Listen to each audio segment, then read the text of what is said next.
US Iran को लेकर news agency Axios का दावा यह है कि ईरान यूएस पर हमले रोकने पर सहमति बन गई है। यूएस ईरान के बीच कल हो सकती है बैठक। दोहा में यूएस ईरान के बीच ये बैठक हो सकती है। पहले वार्ता स्विट्जरलैंड में होनी थी। बैठक में स्ट्रेट ऑफ हॉर्मुज पर चर्चा होगी। बड़ी जानकारी हम आप तक पहुंचा रहे हैं। यूएस ईरान को लेकर न्यूज एजेंसी एक्सियोस ने दावा किया है। एक्सियोस ने कहा है कि ईरान यूएस पर हमले रोकने पर सहमति बन चुकी है। दरअसल अमेरिका ईरान के बीच कल बैठक हो सकती है और ये बैठक दोहा में हो सकती है। इसमें स्ट्रेट ऑफ हॉर्मुज को लेकर के भी चर्चा होगी और जो पहले ये बैठक होने वाली थी ये स्विट्जरलैंड में होने वाली थी। और आपको बताएं कि यूएस ईरान को लेकर ये जो न्यूज एजेंसी ने बड़ा दावा किया है कि ईरान यूएस पर हमले रोकने पर सहमति बन चुकी है। तो आप देखिए कि जिस तरीके से तनाव बना हुआ था वो काफी हद तक कम हुआ, लेकिन अब एक्सियोस ने दावा किया है दोहा में यूएस ईरान के बीच बैठक हो सकती है। कल ये बैठक हो सकती है। बैठक में स्ट्रेट ऑफ हॉर्मुज पर भी ये चर्चा होगी। पहले वार्ता स्विट्जरलैंड में होनी थी, लेकिन अब दोहा में ये बैठक कल हो सकती है। इसको लेकर के जानकारी सामने आई है।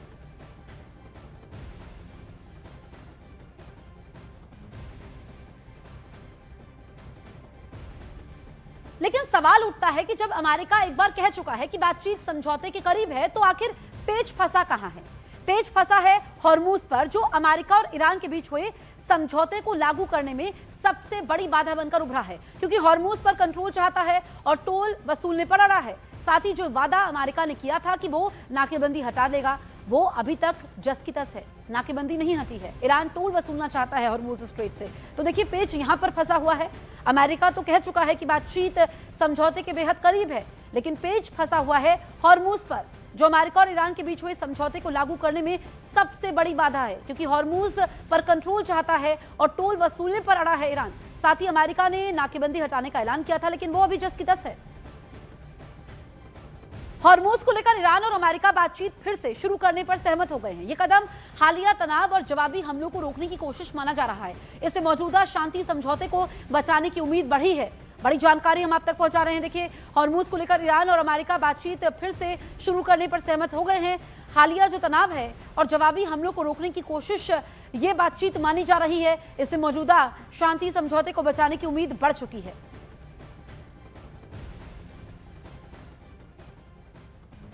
सहमति तो बन गई है, हॉर्मुज को लेकर बात होगी, लेकिन अभी तक ये समझौता अटका क्यों था? ईरान ने क्या तर्क दिए और अमेरिका क्या विरोध कर रहा है, यह आपको हम बताते हैं। असल में तनाव खत्म इसलिए नहीं हो रहा क्योंकि हॉर्मुज पर ईरान पूरा नियंत्रण चाहता है। एक नया मैनेजमेंट सिस्टम लागू करने की बात कर रहा है। वहीं अमेरिका का कहना यह है कि हॉर्मुज एक अंतर्राष्ट्रीय जलमार्ग है और यहाँ फ्री नेविगेशन का नियम लागू होता है।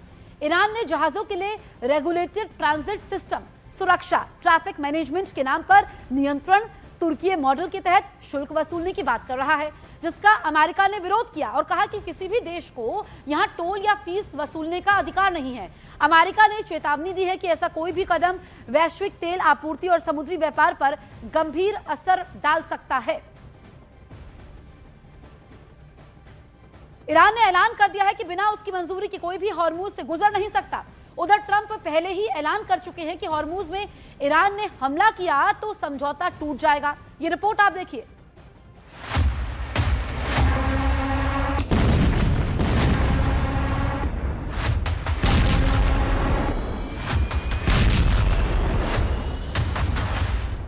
फिर युद्ध भड़क गया है, फिर बम फटने लगे हैं, फिर तेल रूट जलने लगा है। इस बार हमले की पहल ईरान ने की है। इस बार सुप्रीम लीडर मुस्तफा ने ट्रंप को गुस्सा दिलाया है। हॉर्मुज में ईरान का भयानक हमला शुरू।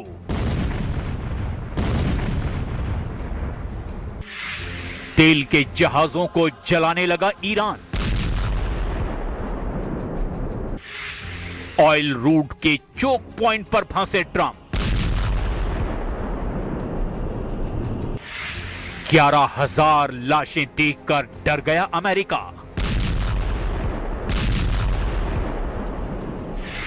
हॉर्मुज में ईरान ने अपनी ताकत का एहसास करा दिया है। ओमान तट पर ईरान ने धमाका किया है। ईरान के हमले में तेल टैंकर जल गया है। अमेरिका ने आरोप लगाया कि ईरान ने सिंगापुर के तेल के जहाज को उड़ा दिया।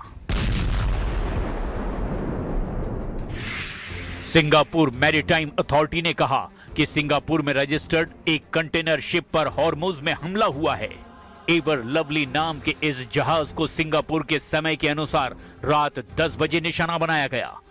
बयान में यह भी कहा गया कि जहाज पर मौजूद सभी कीस क्रू मेंबर की जान बच गई है।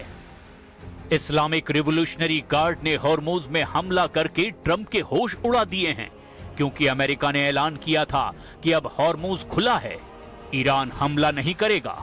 लेकिन जब हॉर्मुज की जगह नए रास्ते से तेल सप्लाई की जानकारी ईरान को मिली, तब से सारे समीकरण ही बदल गए हैं। अमेरिका से डील के बाद हॉर्मुज पर कब्जा बरकरार रखने और टोल वसूली करने के लिए ईरान ने एक्शन ले लिया है। जिस हॉर्मुज स्ट्रीट को दुनिया तेल की लाइफलाइन कहती है, उसी हॉर्मुज को अब ईरान अपना नया एटीएम बनाना चाहता है। इसके लिए ईरान तुर्की मॉडल को अपनाने की तैयारी में जुट रहा है। द वॉल स्ट्रीट जर्नल की रिपोर्ट के मुताबिक जैसे तुर्की स्ट्रेट से गुजरने वाले जहाजों से तय नियमों के तहत टैक्स वसूली करता है, उसी तर्ज पर ईरान हॉर्मुज के लिए अब एक नया मैनेजमेंट सिस्टम चाहता है। ईरान चाहता है कि हॉर्मुज से गुजरने वाले जहाजों से सुरक्षा, नेविगेशन और पर्यावरण सेवाओं के नाम पर शुल्क लिया जाए। दावा है कि इससे ईरान को हर साल करीब 40 अरब डॉलर तक की कमाई हो सकती है। इस कमाई में ईरान की तरफ से खाड़ी के दूसरे देशों को भी हिस्सेदार बनाने का प्रस्ताव दिया गया है। हालांकि ईरान का तुर्की मॉडल टोल प्लान इतना आसान नहीं होने वाला है, क्योंकि अंतर्राष्ट्रीय समुद्री कानूनों के तहत हॉर्मुज जैसे अंतर्राष्ट्रीय समुद्री मार्ग पर एक तरफा टोल लगाना आसान नहीं है। और इतना ही नहीं, ट्रंप हॉर्मुज में टोल वसूली के सख्त खिलाफ हैं। Final Iran deal to include any kind of fees on shipping Yeah, American no, activities. it would be unacceptable to me, because we have numerous straits, and if you did that for them, you'd have to do it for other people. You have other straits. I wouldn't allow it there either. Hormuz में 11,000 से ज्यादा seller अभी भी फंसे हुए हैं। सैकड़ों तेल के जहाज फंसे हुए हैं। इन सब का जिम्मा ट्रंप ने ले रखा है। लेकिन ईरान जिस स्टाइल में आगे बढ़ता दिखाई दे रहा है, उससे अमेरिका की मुश्किलें भी बढ़नी तय है। अमेरिकी एक्सपर्ट प्रोफेसर डेरेक जे ग्रॉसमैन ने ट्रंप को जमकर फटकार लगाई है। ग्रॉसमैन ने कहा है कि ईरान ने हॉर्मुज में जहाज पर इसीलिए हमला किया क्योंकि यह शिप ओमान के तट से होकर गुजर रहा था, ईरानी जल क्षेत्र से बच रहा था। इससे ये एक बार फिर से साबित हो गया कि ईरान हॉर्मुज को चोक पॉइंट मानता है। ट्रंप, धन्यवाद इस बेवकूफी भरे और खुद को हराने वाले युद्ध के लिए। अमेरिका को अब एक बार फिर से ईरान से जंग लड़नी पड़ सकती है। असल में ईरान तुर्की मॉडल के तहत टोल वसूलना चाहता है। अब तुर्की मॉडल क्या, वो आपको बताते हैं। तुर्की के पास से यहाँ पर बोस्पोरस और दानालिस स्ट्रेट है, जहां तुर्की जहाजों से टोल वसूलता है। तुर्की स्ट्रेट के रखरखाव और सुरक्षा के लिए टोल लेता है।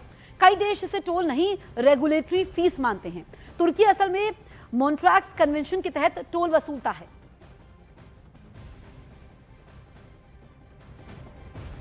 तो असल में ईरान तुर्की मॉडल के तहत टोल वसूलना चाहता है। अब तुर्की कैसे टोल वसूलता है, ये हम आपको बता रहे हैं।